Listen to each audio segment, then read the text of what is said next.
C'est la remise des récompenses pour ces élèves de CM1 et de CM2 de l'école élémentaire Marcel Pagnol de Cannes-la-Boca. Ils ont entre 8 et 12 ans et viennent de remporter le concours Snapper pour tous. Ils ont réalisé un reportage sur la prévention des océans et c'est avec Vidons la mer de ses déchets, une vidéo sur la pollution, que cette classe remporte le concours. Une victoire qui leur permet de passer 2 jours en principauté avec de multiples activités.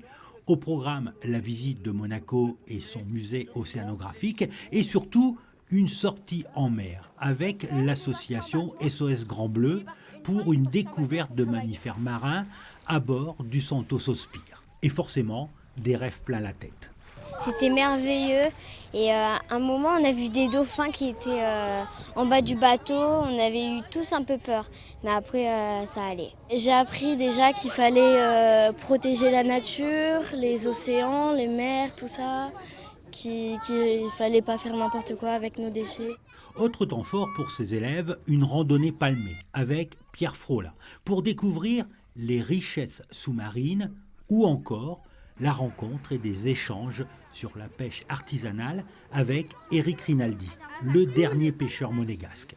Snapper pour tous est un concours organisé chaque année par le musée océanographique de Monaco en collaboration avec la Fondation Princesse Charlène.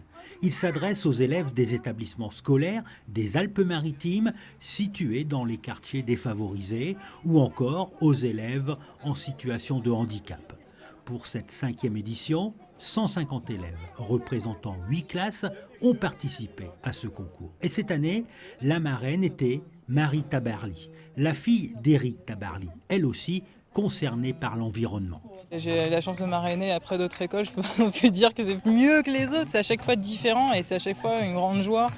Et ils sont friands de ça en fait, ils ont vraiment envie d'apprendre, ils ont envie de découvrir les choses, ils ont envie de se sentir utiles, même à leur âge, ils ont envie de savoir qu'ils ont du pouvoir dans leurs mains, et ils réalisent vite que c'est eux qui vont mener le monde aussi, et du coup ils voient rapidement les enjeux avec des mots beaucoup plus simples et des fonctionnements beaucoup plus simples, mais c'est toujours surprenant de voir des enfants qui sont aussi éveillés et aussi à l'écoute. Ouais.